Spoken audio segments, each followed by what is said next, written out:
Hello and welcome to the 2023 Train the Director webinar series, a collaboration between the FTCOE and ASCLD.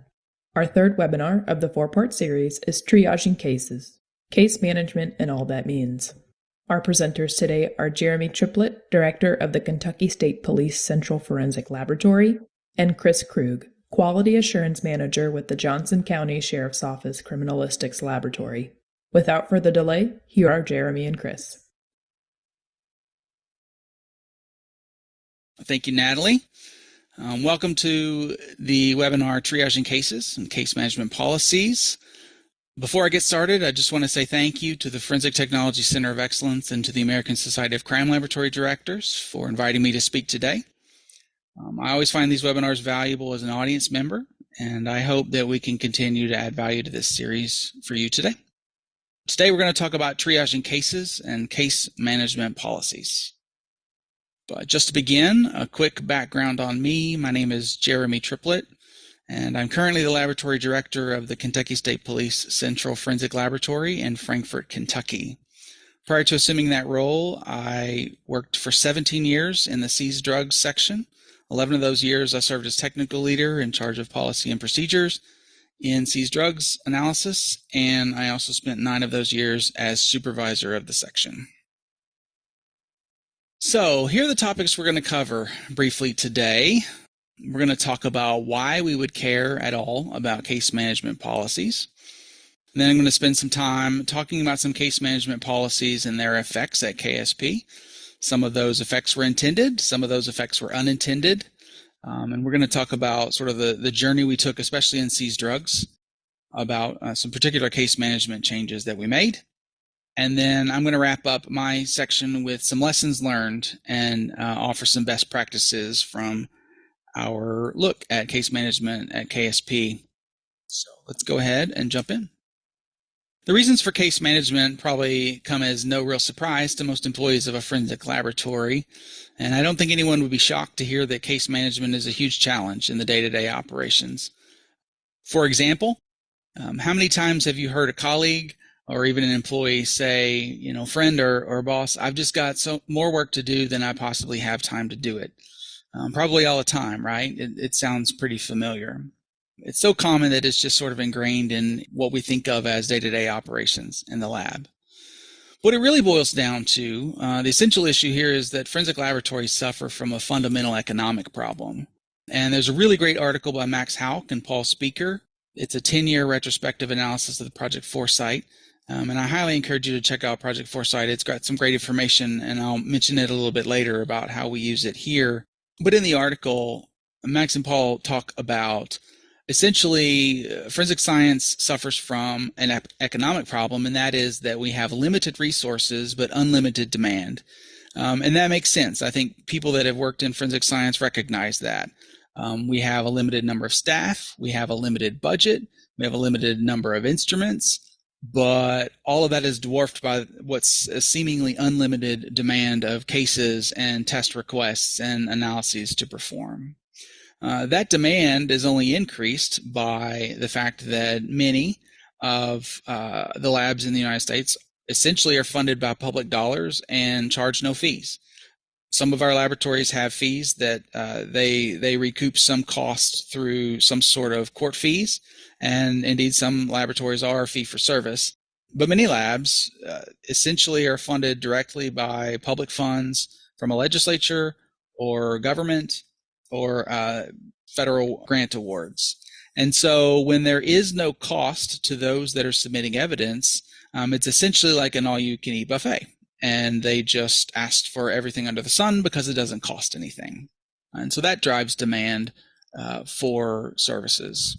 And then lastly, another not surprising thing is that the CSI effect plays a role in why we need case management and good policies. It's so old now that it's sort of mundane, but everyone has a story of having a case submitted with some evidence that probably there's analyses being asked that aren't really necessary or don't really answer a legal question. And when you ask the submitting officer or the attorney, why do we need to analyze this? The answer is, well, I know you don't, but the jury expects that you will. And because of the CSI effect and everyone's watching true crime, the juries feel like there's something missing if they just don't have all these elaborate tests on every possible scenario. And so, right or wrong, obviously, is probably not correct. Sometimes we have to battle that, and we have to implement good case management policies to avoid being overrun just for the sake of satisfying the jury's intrigue. And lastly, there's a concept that you've probably all heard of, and it's called the scope triangle or the quality triangle. And if you haven't heard of it by name, you've definitely heard of the idea. The scope triangle refers to the three primary forces of a project, and they can apply to our laboratory process as well. And you can see that depicted in the image on the right. Essentially, those three primary forces are cost, time, and quality. Some people call this the fast, cheap, good triangle.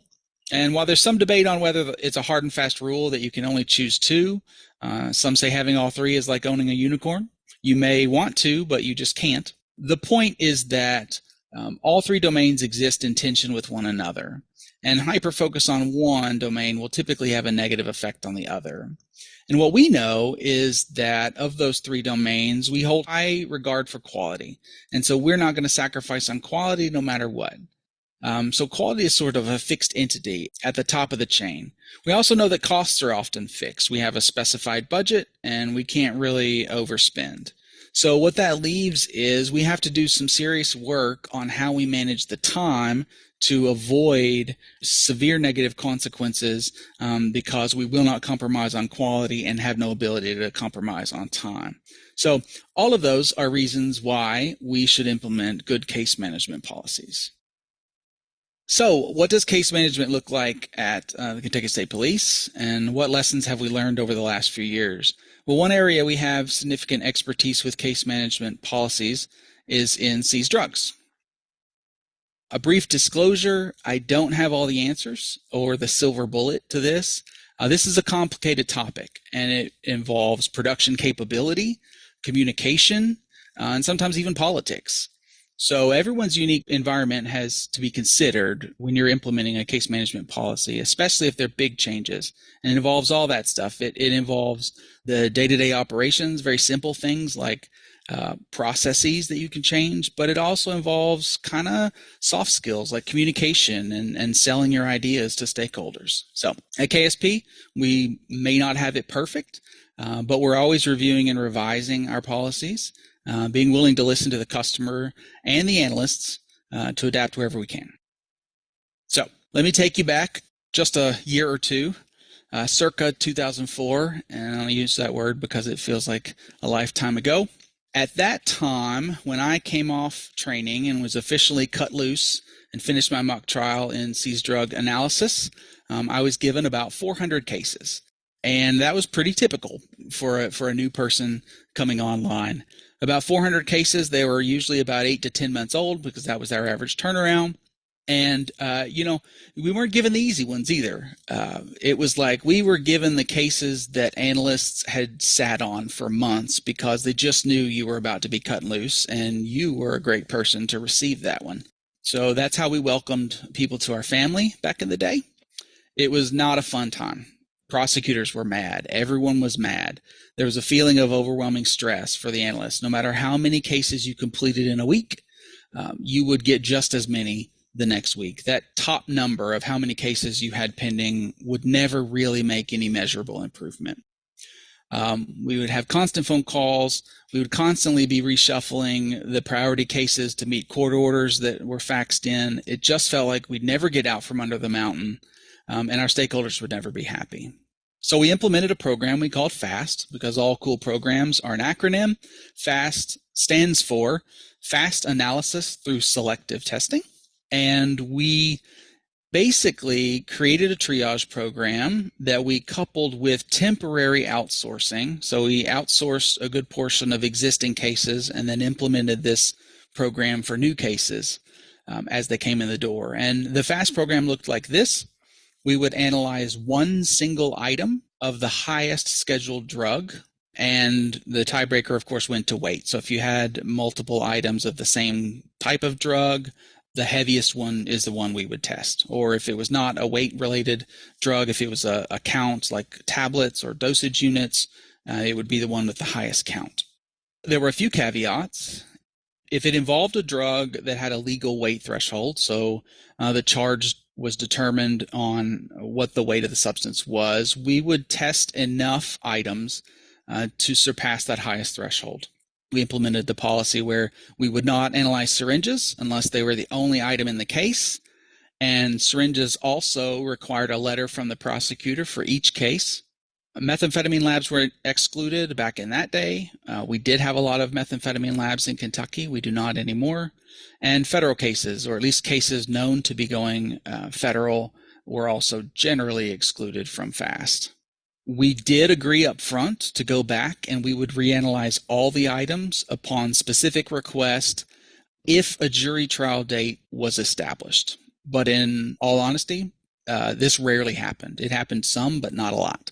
Agreement with the FAST program was indicated by a signed letter between the prosecutors and the laboratory. And essentially, in Kentucky, there are 120 counties, and they all have a district and a circuit court. So we sent out letters to all of them, the main prosecutor, the elected prosecutor in every county, and they would have to submit that to be a part of the FAST program. The vast majority of prosecutors did sign those letters and continued to do that over the course of several years. A very, very small minority did not, but I think at the time, backlogs were so bad that they were willing to give any sort of concessions they could to get faster cases. So what were the outcomes of the FAST program? Well, backlogs and turnaround times improved significantly. We essentially got caught up to a very manageable workload. Staff stress levels decreased and our stakeholder satisfaction rose. You can see, unfortunately, we transitioned LIMS systems in 2007. So the LIMS system we use now, I cannot get the real numbers from 05, 06, 07. So I have to call those the dark ages and show you basically where we started and where we went to. But we started with a turnaround time of about 8 months and about 400 cases per analyst in 2004. By 2008, we were looking at about a 20-day turnaround, and we were completing 19,900 cases per year, which is about the same. So we, up until about 2012, we always completed about 20,000 cases. But in 04, they were taking 8 months. In 08, they were down to 20 days. What we saw was that lasted for a while, and it went really well from about 2008 to about the 2014 timeframe. Everything was very level in terms of turnaround times, always hovered somewhere in the 20s, around 30 days, with cases complete around 20,000. But then something happened. All was well for a while. But then we encountered some challenges with FAST. So we thought life was wonderful. Well, we started in the mid 2010s. I think that's what however you refer to that decade. We started encountering some misalignment between the laboratory prosecutors' agreements and submitting officers. So what that means is we were good between the prosecutor and the laboratory, but the investigating officers were no longer on board with this expedited testing. And so we began to see some creative use of case acceptance policies and procedures. We began to see creative use of case numbers. So we would receive cases that had, if the case number was 1, 2, 3, 4, we would receive 4 different submissions with the case numbers 1, 2, 3, 4A, 1, 2, 3, 4B, 1, 2, 3, 4C, and 1, 2, 3, 4D. And of course, in fact, those weren't real case numbers. They were just being divided to essentially force 4 different submissions. We did start seeing some creative evidence delivery methods. I was told at one point that I will mail you the evidence by registered mail because then you can't reject it. You have to take the mail. And then we started seeing some creative syringe letters, creative in the sense that they all looked the same because they were all photocopied. What this really doesn't represent is bad people or people trying to be difficult. It's just misalignment. The things that we agreed on at one point, we didn't agree on anymore. And this was just a way of sort of representing to us that this doesn't meet our needs anymore. The other thing we saw is that there was a loss of institutional knowledge. And by that, I mean a lot of the prosecutors, when the veteran prosecutors would leave or retire, new rookie prosecutors would come in and they didn't remember the days that things were so bad back in 2003. And so it didn't make sense to them that we only test one because they don't remember waiting 8 months for a case. So when we lost a lot of that institutional knowledge, a lot of that motivation that got us to these agreements went away. And then, of course, we became sort of victims of our own success. In that article I mentioned earlier, the 10-year retrospective of Foresight, Max Houck and Paul Speaker note about elasticity of demand in the sense of crime laboratories, rather than profit or costs being part of the equation of elasticity of demand. It's really turnaround time. And what that looks like is the better you get at a turnaround time, the more things you receive to test. I believe even in that study, they showed in forensic biology that for every 1% turnaround you decreased, you would receive 1.1% more submissions. So suffice it to say, by 2018, we had a new problem that had peaked. Prosecutors were unhappy. The agreement letters had lost their meaning, and really the success we had rendered the original need obsolete. Ultimately, what had worked before was not working now. So we did revise our case management policies with input from the prosecutors, our organization, and our own staff. Again, what we realized is it was an alignment issue. It was sort of a why are we doing this issue rather than people just wanting to not get along or be hard to deal with. So what I would say is, I do know that this occurs commonly, this conflict between, say, a laboratory and a prosecutor's office, or a laboratory and a law enforcement office. And what we decided at the time was, it was no real secret that if a prosecutor wanted us to test something, there were many ways other than asking that they could make us test it. They could issue us a court order. They could call, senior superiors in your organization and cause problems, or you could ultimately face poor media coverage. And our perspective was, the pain of just reviewing and revising a policy is so small compared to how it could go if we just didn't listen to their needs and things got out of hand. So we revised the policy. We changed our focus from the defining characteristic being how many items we test to how many charges we would test to support. And basically, we decided instead of one item, we chose to analyze enough items. So we're not counting the items anymore, but however many items it would take to represent the 3 highest charges. We created the tiered system that you see over there on the right to sort of help the analyst pick from a menu of how to prioritize those different charges. Misdemeanor marijuana cases would only be examined under the new policy if they were the only evidence, and we would limit that to only one item, the highest weight. And we maintained the syringe policy, but expanded it to residues and paraphernalia. So syringes, residues, and all paraphernalia were only examined if they were the only evidence in the case, and we limited it to one item. We also eliminated the fast agreements, and the syringe letters basically just said, this is more than you're asking for right now. You're asking for more. This is probably much more than we were testing. We're going to get away with agreements. We're going to say this is our policy for now. We also maintained the idea that we will fully test everything if you're going to court, have an established court date. So how'd that work for us? It worked pretty well. Backlog and turnaround times initially rose as analysts were getting used to working more items per case. But 4 years later, backlogs essentially returned to sort of the pre-change levels. We were back down in 2022 to about 35 days, and including about 22,000 cases. There's a couple years in the middle there where things get wonky. It's hard to know how to trust those statistics. But in general, a few years later, we're back to where we were. The other takeaway message is our items tested per case did not rise substantially. We knew that a lot of the griping and concerns that were expressed really weren't about the bulk of everyday cases. It was when this one strange case comes in and we were just not flexible and said, no, one item. That's what caused most of the strife. So by opening up the policy a little bit, we made everyone a whole lot happier. We didn't really affect backlogs or turnarounds in a long-term view. And really, the items tested per case did not go up that much. In 2017, pre-change, we were testing about 1.9 items per case. And in 2022, that had only risen to 2.8, so less than one item per case. Our current project now, that was sort of our history in seized drugs. What we're looking at now is forensic biology from a case management standpoint, and we're really looking at it from two prongs. We are currently revising our case management and triaging policy to review the priority structure of how we test cases, and we're also clarifying our policies on rush cases because there's no end to those in forensic biology. So we're explaining when and why and how we would expedite a case and for what reason.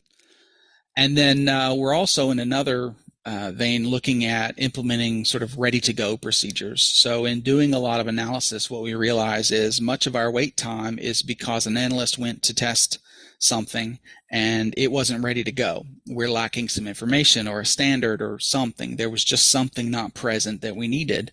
And so we are working on implementing a deferred evidence policy where all of that information will get screened up front and hopefully improve the intake we get to raise that level of cases ready to go right when they hit an analyst's hands.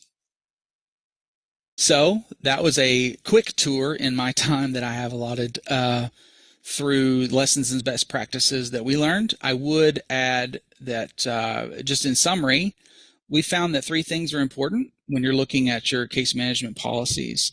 One of the most important things is alignment. You have to have alignment or at least agreement among all your customers, and that includes the prosecutors, that includes your own command staff, that includes the officers that are submitting the evidence, and the customers also, the alignment also needs to extend throughout your analysts. If your analysts aren't on board, that's going to be, difficult for you to manage as well. So everybody has to be aligned and agreed on this. We found that it helps to get buy-in from your stakeholders. I like to use data to supplement the discussion, and I've got you a link there to the Foresight program. If you don't know about Foresight, they collect annual statistics and generate some business type metrics from lots of labs across the US and even the world. And sometimes I find that if you run up against someone that's really not really agreeing with on what you've decided to implement as a case policy, if you can sort of point toward industry statistics and say, well, this is pretty normal for the industry. Sometimes that helps.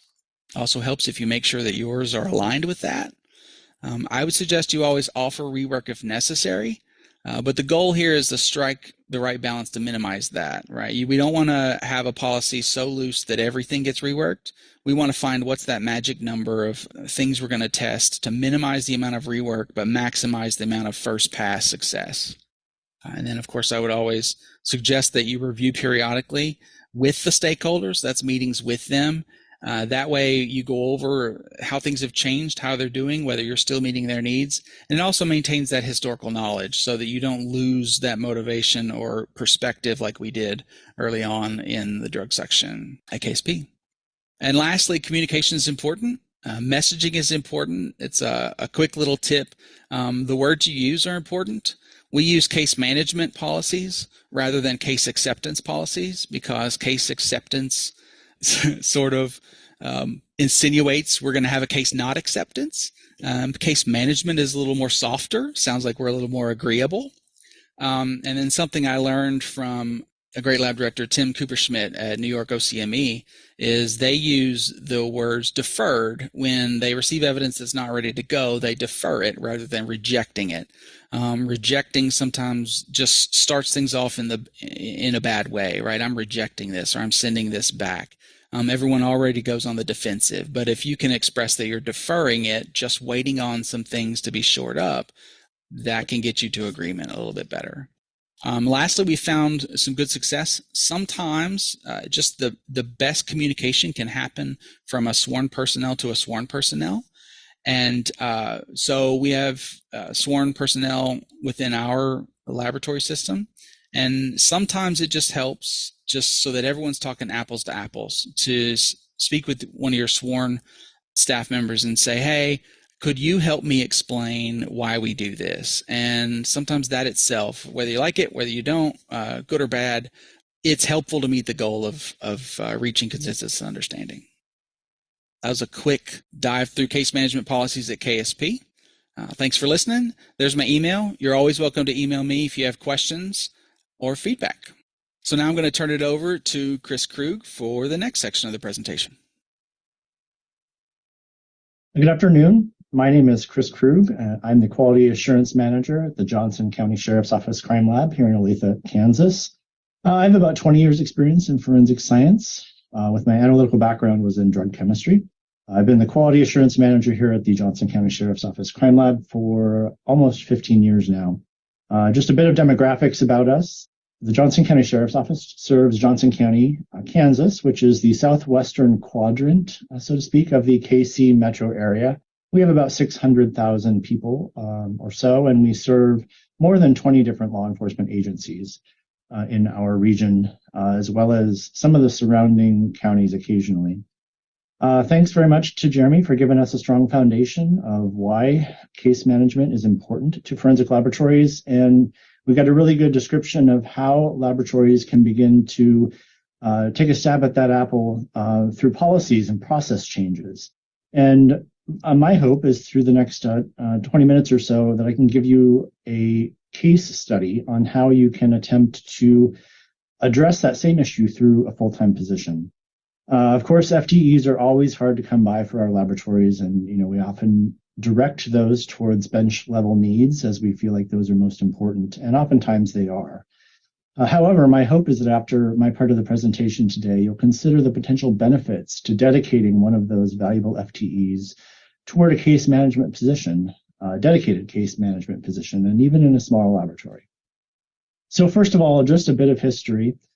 Our laboratory has had experience with a somewhat formal case management program for probably 10 to 15 years. Our program really began with volunteers, as probably most case management programs do.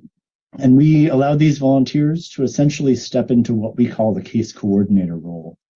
These examiners took on this additional duty and responsibility in addition to all of their other regular tasks and commitments. So this was really an entirely a volunteer position.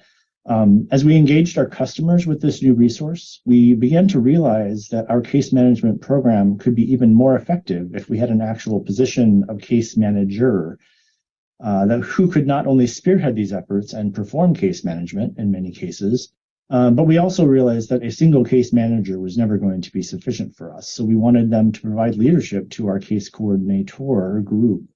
At the time, we did have the support of our administration, both at the laboratory level as well as our entire agency. And so we were able to get a position opened for us.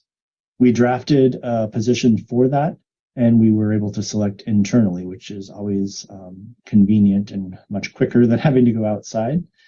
I'm going to talk more about it as we get to the end, and certainly in some of the barriers and the benefits to the program.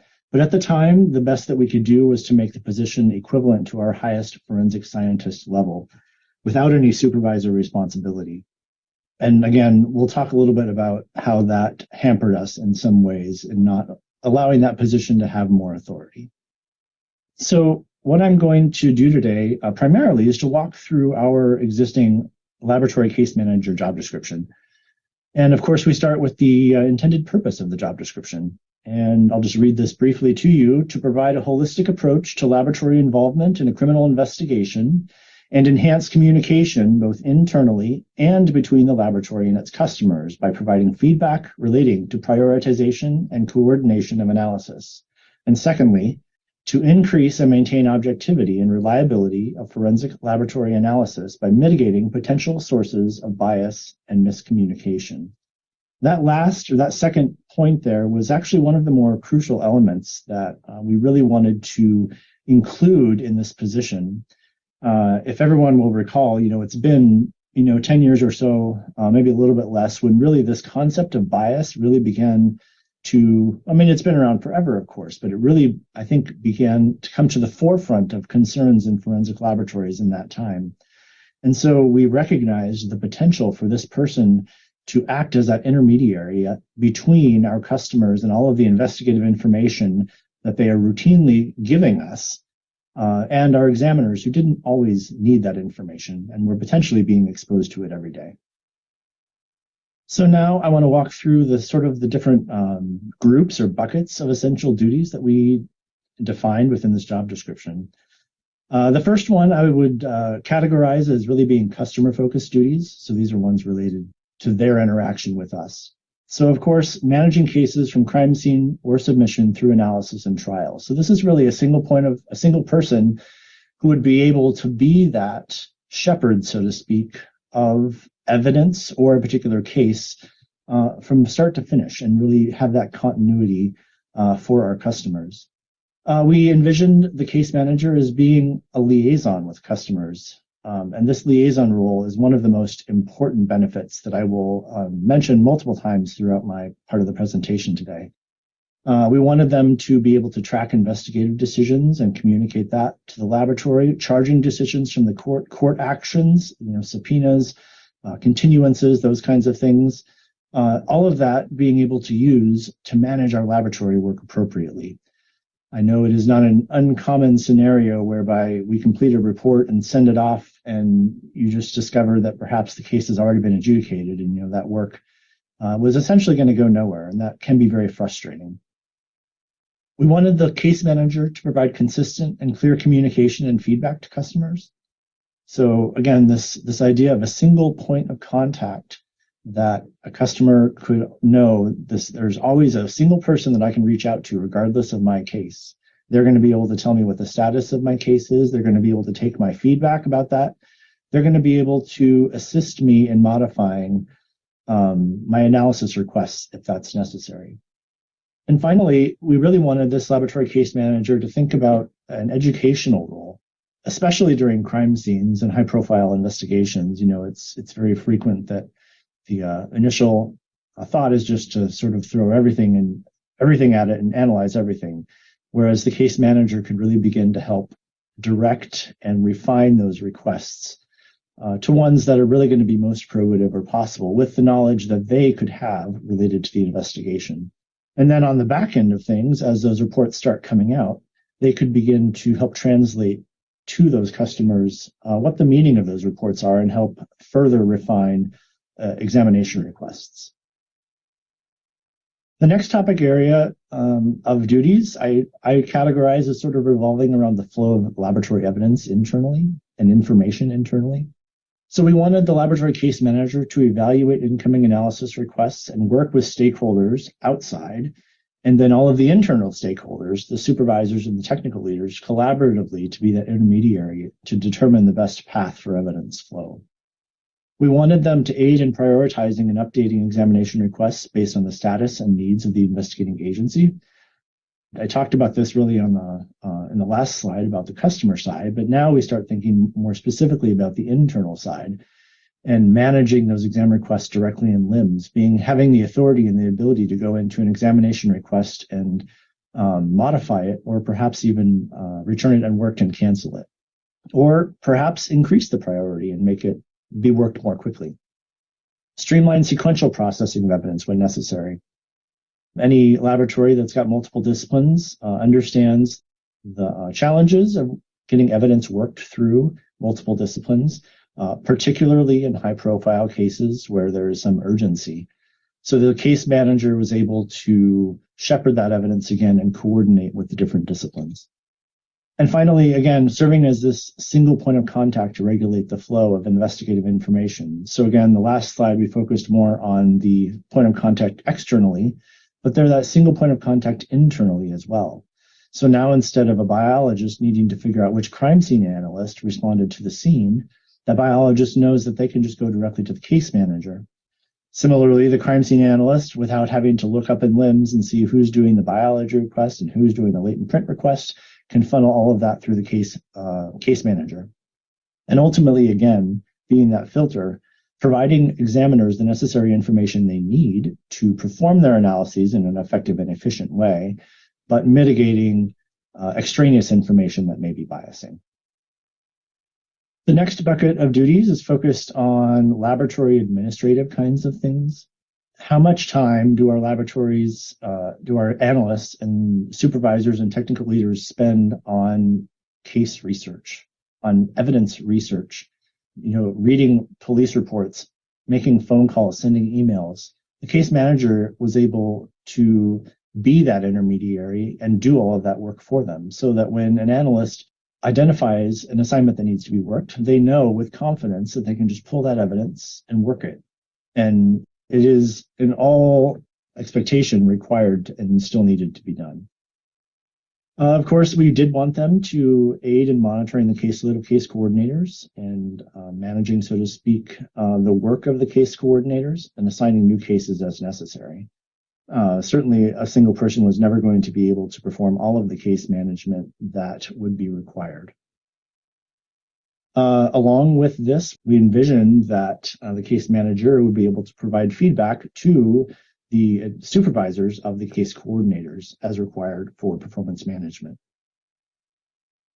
Second to last grouping of topics here focuses on laboratory trends and statistics. Obviously, again, we all spend a lot of time gathering that data that Jeremy spoke about so that we can clearly and coherently communicate to our customers why we're doing the things we're doing. And who better to do that than someone who's already deep in the casework of the laboratory? The first part about this is thinking about case outcomes. Again, it's not an uncommon scenario whereby we know we issue good CODIS hits, we issue good APHIS hits, perhaps not in as timely a manner as we would have liked. And unfortunately, many times those reports go out into the ether and nothing is ever done with them. So we really wanted the case manager to be able to begin to get a hold of that and understand how we needed to modify or perhaps better prioritize so that that investigative information was getting to the investigative agencies in a useful time frame. Liaison to the courts regarding subpoenas and court dates. Instead of all of our examiners having to manage and all of the various municipal courts in our jurisdiction having to reach out and figure out who to speak to, again, we have a single point of contact at our laboratory that is able to manage that and communicate that information in those dates. Monitor and evaluate laboratory-wide statistics on casework. This is essentially where I started with this part of the bucket of duties, and that really they just are the ones that are already heavily involved in the day-to-day casework that's coming in the door. And they would be able to dig into a section's backlog. They would be able to dig into statistics and understand trends and help gauge and guide section supervisors and technical leaders in modifying processes as required. We did have our case manager sit in on management meetings in order to be able to provide that information. Lastly, and this is the one duty that I will suggest to you is really one that may be very specialized and is not one that I would necessarily recommend to be included specifically in a case manager. However, we did have it, and we did have some use for it. And that really was, we envisioned the case manager to be able to provide some high level of crime scene reconstruction or provide this idea of a case overview. So think about a very complex or high profile case that may have multiple crime scenes with multiple victims or bodies, wide ranging evidence, 10, 20, 30 different laboratory reports. That gets to be a huge volume of information. So the idea of issuing a sort of overarching summary report at the very end that would be what we might term a case overview was something that our courts especially were very interested in, and we did do on a couple of occasions. But again, this particular duty with respect to the job description is one that really requires a lot of very specific expertise. We were fortunate because we knew the internal applicants that we would have for this position had that expertise and that we were able to incorporate that. However, in another scenario, if this were a concept that you found interesting for your laboratory, you might be able to have this work done by someone other than a laboratory case manager. So I'm going to conclude my part of the presentation here with just a couple of slides on barriers and benefits. So this is where we get into the case study application of it here, and hopefully that if you opt to try this out, you can take some of these lessons learned. So first of all, some of the barriers that I perceive we ran into. This was admittedly my first opportunity to really draft a brand new job description for a brand new role that had never existed before. And while I believe that we did a pretty decent job in drafting the job description, where I think we could have done better is translating that job description into actual tasks and responsibilities for the incumbent that was selected. As opposed to just saying, congratulations, you're now the case manager, go forth and do this. We really could have done better in outlining those roles and responsibilities. You may want to particularly consider how those responsibilities might overlap with other portions of your laboratory. Perhaps this person should be slotted within or supervising over a unit like the property room, or front office with customer service, or crime scene response, because all of those levels of your laboratory are going to have very similar kinds of operations. Secondly, grant the case manager sufficient authority to operate within your laboratory's hierarchy. Again, I mentioned at the beginning, we slated this position at essentially a senior forensic scientist level. And we thought long and hard about, how they were going to be able to effectively manage. And our job description talked about how they needed to work collaboratively with the supervisors and the technical leader. And ultimately it worked okay. However, again, some in-depth thought and understanding between all levels of administration, all the way from the top down to your bench level scientists, of what kind of authority this role will have, and granting it the maximum level of authority that you think will work for your laboratory. Finally, the barrier, give your case managers and coordinators clear leadership and support in order to serve in their role effectively and consistently. Really, this kind of follows from the sufficient authority. So in our case, I was tasked as quality assurance manager with supervising the laboratory case manager. It's one of those other duties as assigned that often falls on people.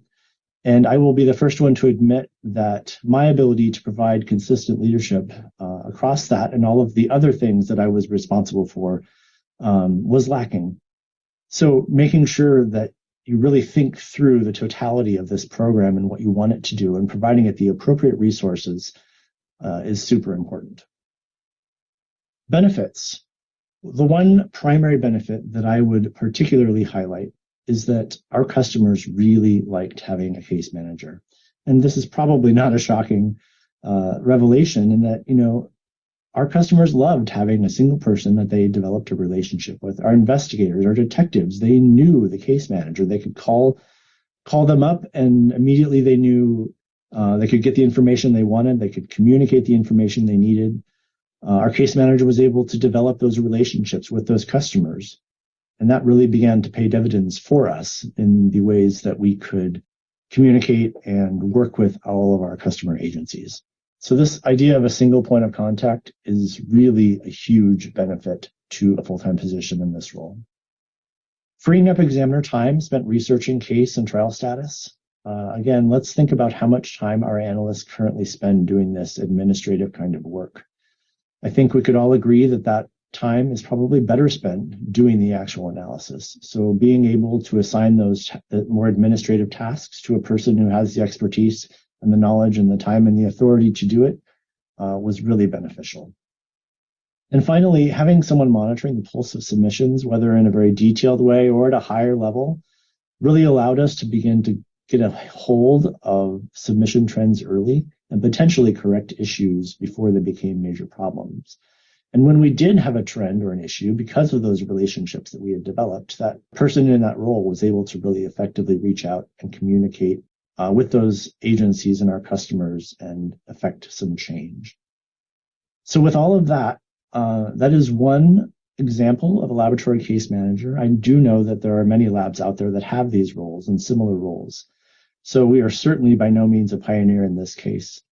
However, it is, and I do believe and I do hope that we are able to have this position again in the future.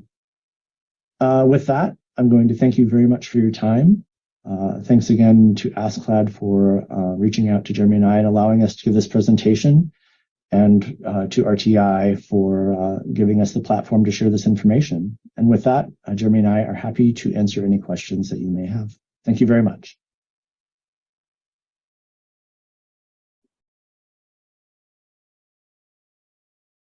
Hello, everyone. I am John Grassel from the Forensic Technology Center of Excellence. And I wanted to thank Jeremy and Chris for providing such informative talks. We have a lot of questions, and so we'll try to get to them as rapidly as we can. Our first question is for Jeremy. Jeremy, if you know the number, could you share how many analysts per case your lab had on staff to maintain a 30-day turnaround time with the management plan you described? Sure. Yeah, that's a good question. So the numbers I'm reporting are among all 6 of our labs at KSP.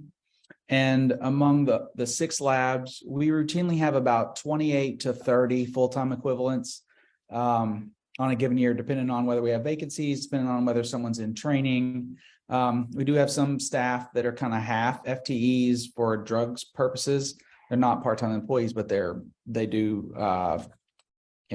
blood alcohols or something like that. So about 28 to 30. Last year was 28 FTEs for about 22,000 cases, 22,500, something like that. So on average, you're looking at about 800 cases a year per FTE. Great. Thank you, Jeremy.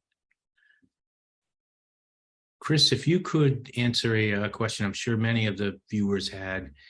How do you improve analyst buy-in for case management and handling caseloads? Yeah, that's a good question. I will say that I think largely examiners were pretty receptive to it. You think about an examiner really wanting to know that the work that they're doing is valuable and that it's actually needed. There's nothing more frustrating than putting a lot of work into a case and maybe finding a week or a month later that it had already been adjudicated. Not only is it disappointing, but it was, as a management decision, it's wasted time and work, right? So I think that honestly, the best advice that I would give is to make sure that your bench level analysts are in early in that discussion in developing and understanding the roles and relationships and authority that the case manager is going to have. And it could vary between sections. For instance, I know that our biology discipline, they had a lot more very specific requirements. And so I think the case manager had slightly less authority with our biologists than they did with perhaps our controlled substance discipline or maybe the latent print discipline. So really, I think very clearly describing what those authorities and roles and responsibilities are is the first part of it. And the second part of it is honestly just developing that trust and that relationship between your case manager. For us, we put someone in that role that everyone already knew and respected. So that was hugely beneficial for us. But certainly putting someone in that role that is perhaps less known, I think it would be important for them to intentionally spend time with those examiners and disciplines to make sure that there's a level of understanding and trust that the case manager wasn't going to go off and do crazy things. And then again, that the analysts knew where the line was going to be drawn and they were going to be brought in when necessary. Thank you. That makes perfect sense, Chris. Thank you. Jeremy, back to you. Could you describe what were the priority tiers in your forensic biology program created in collaboration with stakeholders? And if so, was it hard to reach an agreement across agencies? I'd have to imagine it may have been, but. So I got to give kind of full disclosure on this one. So that is very much a work in progress. That is a very early preview of something we're working on now. So that souffle isn't fully baked at this time. Right now, what I'm providing for you, I just wanted to give you an example of some in progress things, some things we're taking the old fast ideas and how could we apply it to meet some challenges we're really facing. And so right now we are at sort of an internal dialogue part of that. That's sort of a first pass review. We want to get some internal agreement first. But before that's final, before that's anything going to go, certainly the next step is to look at stakeholders and get their feedback on it and work with them if there are, major red flags. So I wouldn't say that that's been developed with their input because it's just a first pass draft, but they will have their input before that thing goes live. Great, thank you. Chris, back to you. Do either of your groups use a CRM program to manage communications about casework? Or Jeremy, you feel free to answer as well.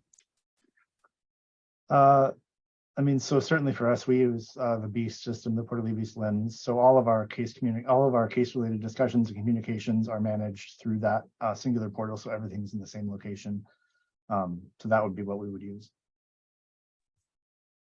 Yeah, we're the exact same. So we also use the Porterly BEAST system, and we use that communications log for any kind of contact about a case. Great, thank you. And then back to a question that either or both of you could answer. Do your case managers use evidence flow charts? For example, the viewer wants to know if DNA answers the question asked by the contributor in a submission, do you pause the remainder of all examinations? I can just throw in there to start off. We did have a pretty specific DNA flow chart, and that was even pre-really case management. So I think that a little bit of that occurred, but honestly, I don't know that I do not believe that we had any very specific flow charts for any disciplines. I think it was really more about that understanding, that discussion between the case manager and a discipline with knowing sort of where that line was going to be drawn. So with the exception of DNA, I don't think we really had any. So we don't use those at the current time because what I described in terms of some of our biology work going forward is the implementation of a new staff. So we would like to implement a case manager, very much like how Chris's lab has done, and we're actively exploring that now. So we don't have it, but it certainly seems like an interesting thing to look at. Great. And regarding the case manager and the interaction with the case analyst, did the role of the case manager, does it include shielding off from the case analyst information that could potentially be perceived as bias? So I'll start here. That was definitely one of our intentions, and we did definitely implement that. The case manager received all of that information, and they would transmit the necessary information through to the analyst as required. But the case manager or the case coordinator, depending on the case, they were the one who attended the briefings. They were the ones that were hearing all of the extraneous investigative information that may or may not support a line of examination. So we definitely took advantage of that, and I think it was successful as well. And while we're looking to do this in the future, we haven't implemented it. I would second that. That's certainly something that we see as valuable, something we hope to include in the process and in the job duties and as part of the workflow. I'll raise the other issue is that it's also difficult if you're going to do that to make sure that that case manager is working. You can't just do it with the case manager because you also have to look at your LIMS system.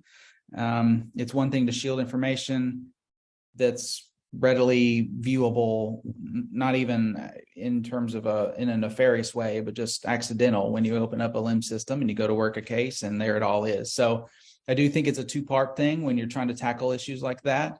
But so just for what it's worth.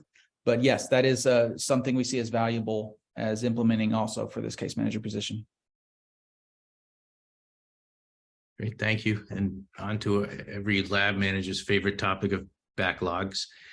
Do you think focusing on specialized work can reduce backlogs in firearm and toolmark sections? For example, specialized teams for comparison microscope, serial number restoration, functionality testing, GSR analysis, and so on? I'll jump in. I'll jump first on this one. Chris, you've been taking all of them first. I think that's a difficult thing to answer in a blanket way for all labs. It's going to probably depend on how many examiners you have. If you just have 2 examiners, it's going to be hard to figure out how to break it up like that. Do I think it could help? Sure. Do I think it's the only thing that would help? I don't know. I think you have to look at I know this isn't helpful necessarily, but I think you have to look at the specifics of your lab, your staffing levels and stuff like that. It's a great idea to look at things like that. If you had the opportunity to look at an efficiency project, if that's something you're thinking about, I'd say give it a pilot project and try, take some measurements, get some numbers and see. Sometimes all this backlog reduction stuff, sometimes you've just got to try something and see if it works. And sometimes it does, and you go, okay, here, we'll full scale implement this solution. Sometimes it doesn't. You go, well, glad we didn't change everything. So. Yeah. So, I mean, the little bit that we've done that I think really kind of gets at this question is probably in primarily biology and maybe a little in latent prints. Latent prints, I believe that they essentially sort of have someone on tap for like the next major homicide or the next sort of big like serial case, for instance. Those cases can get to be enormous amounts of time, so that they know that someone who perhaps hasn't had the last one, someone who hasn't had one lately is going to take the next one. So I think that provides some efficiency and allows the other analysts maybe just to keep chipping away at the incoming casework in the backlog. The other example that I know that might be a little bit more in this is in biology. They for about a year or so, I think, were essentially doing rotations where they had a person on a month-long rotation of just tech review, and then someone else was doing property crimes, and someone else was doing sexual assaults, and maybe there was someone for homicides. So I think they did do this rotation in that way, and I think it had some success.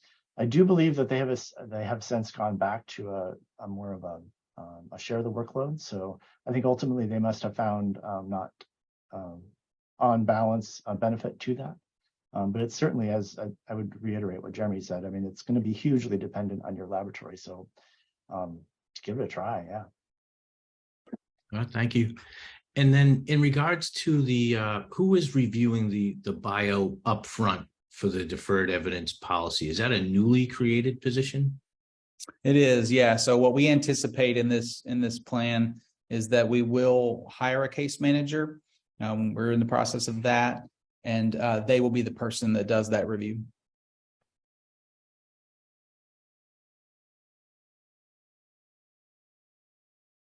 Great. And Chris, what practical impact did the case manager position have on your caseloads? So for us, the case manager was able to start digging into particularly biology. That's really where they started. They were able to really dig into a lot of the backlog cases, and they got, I unfortunately don't have the exact numbers, but I know that there was a pretty significant percentage of those cases that they were able to do enough research on to essentially say this no longer needs to be worked, and just clear them out, return them unworked, and be done. So there was a very real and practical impact to it, and biology really was where that was first headed.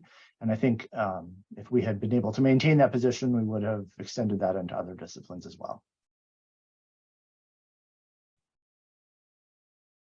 Well, thank you both very much. Unfortunately, we do not have time for all of the questions that were asked by the audience.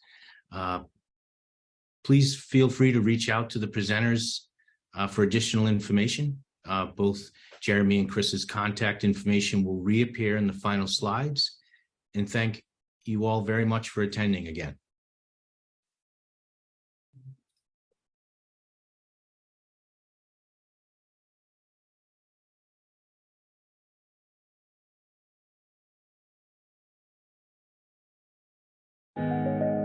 Before you leave today's webinar, I'd like to draw your attention to our feedback form.